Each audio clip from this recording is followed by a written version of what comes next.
What's going on, guys? Jim the Game Guru, your video game and board game nerd. Okay, so at first I want to apologize to you guys. I was hoping to get this video out by Sunday morning at the latest. We had the giveaway for Hades, which expired on late Friday, early Saturday morning, and I had a family festivities that we were on Saturday, and I was absolutely reckless on Saturday that I got myself to a point where I got sick partying too much. And yeah, so later Saturday and all day Sunday, I was just so sick, and I was just out of it. I couldn't even move. So yeah, so now I finally got to the point where I can record the video, and I'm going to go over a couple of things in this video. I'm going to go over some of the best games that I saw in Indie World, and that I feel are the best games in Indie World.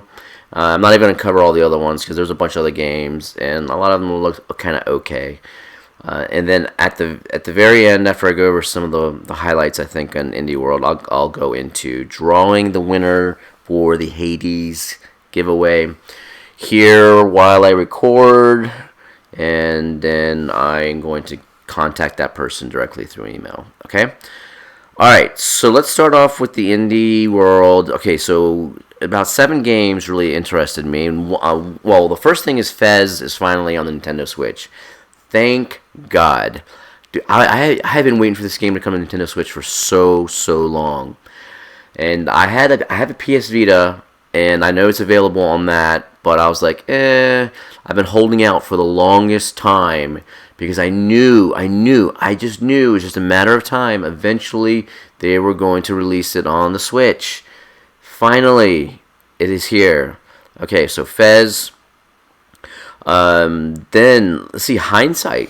I thought this game looked good. I mean, there's not a whole lot that was revealed with the game. I love its art style. I love the colors they used in it, and it might be one of those games. It's like about life or your experience or something. I don't know. I couldn't tell. All I could see in this preview was just houses and this person with the key holding the key at the end, and then just things going on in their life.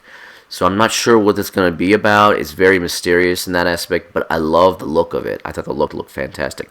Ollie World. Okay, here we go. So we've gone from Ollie, and we've made the character bigger. We've done more of a cartoony graphic. It's not so pixelated and super tiny. And it looks like there's like a world. Like you can actually skate through around and meet people and have these quests. So I'm actually really excited about that one. And I think if they price that one at a good price point, that it should be it should sell well. My favorite game of the whole Indie World, Teenage Mutant Ninja Turtles: Shredder's Revenge. Oh my God, this is taking me back to classic Teenage Mutant Ninja Turtles, the popular brawling games, especially back in the days of the Super Nintendo. Fantastic games. This one looked great. All this nostalgia came out viewing this game, and I think the pixel art looks fantastic on it. Crisp, beautiful pixels, and I hope it's going to be an awesome game. I hope it doesn't turn out to be like a dud or anything. So I'm super hyped by that. Getsu Fumadan. It looks like another roguelike.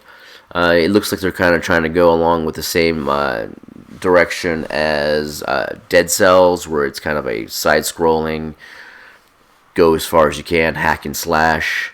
But that one actually looks interesting. I mean, it doesn't look like it's Metrovania by any means like Dead Cells was, but I'm kind of curious to see what the level design is going to be on that game. Let's see, Aztec Forgotten Gods. I thought that one looked really good.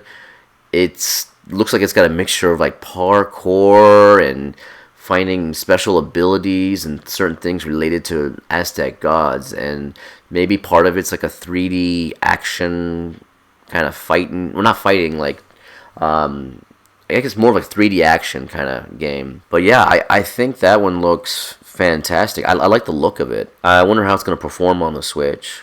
And then let's see what else. Then we have Skull, which is it's another one of those roguelike games, and it looks like you kind of collect helmet, either helmets or heads or something, and you can transform your character.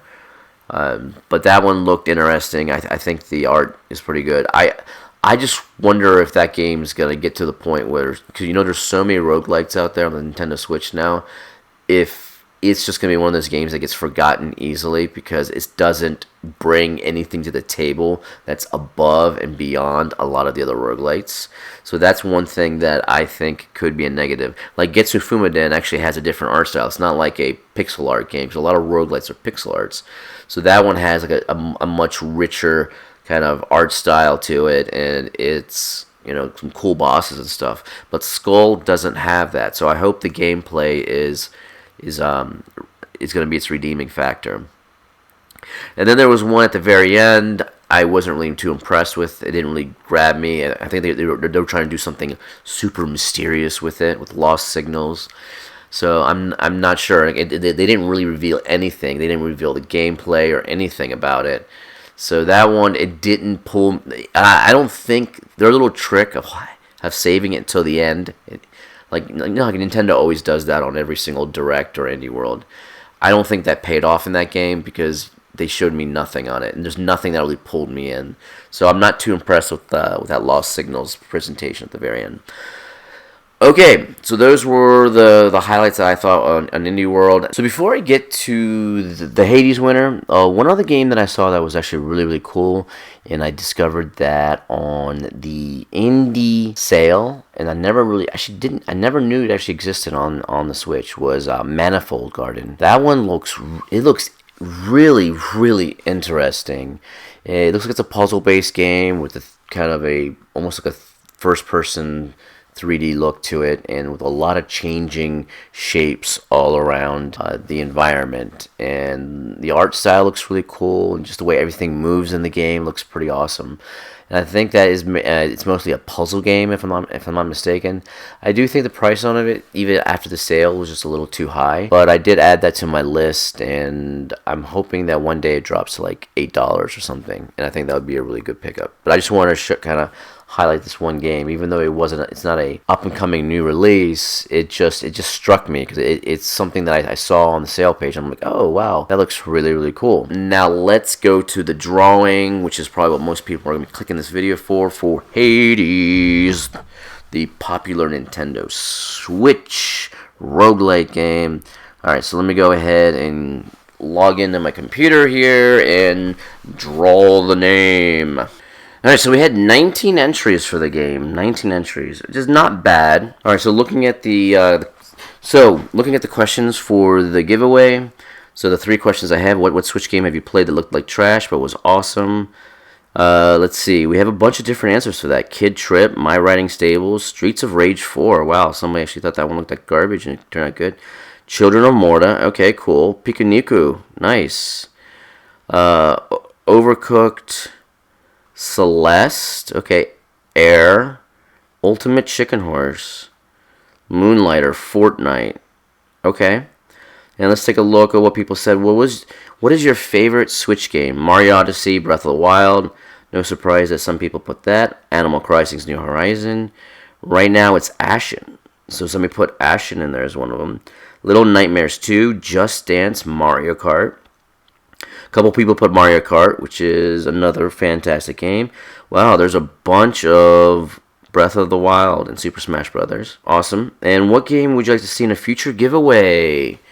Mario Rapids, Apex Legends, Mario Kart. Let's see, The Witcher 3. Ooh, that could actually be a really good giveaway. Yeah, I agree with that. Mario Olympics, Mario Kart, Persona 5. I'm actually kind of surprised on Mario Olympics. So you got Blasphemous, okay.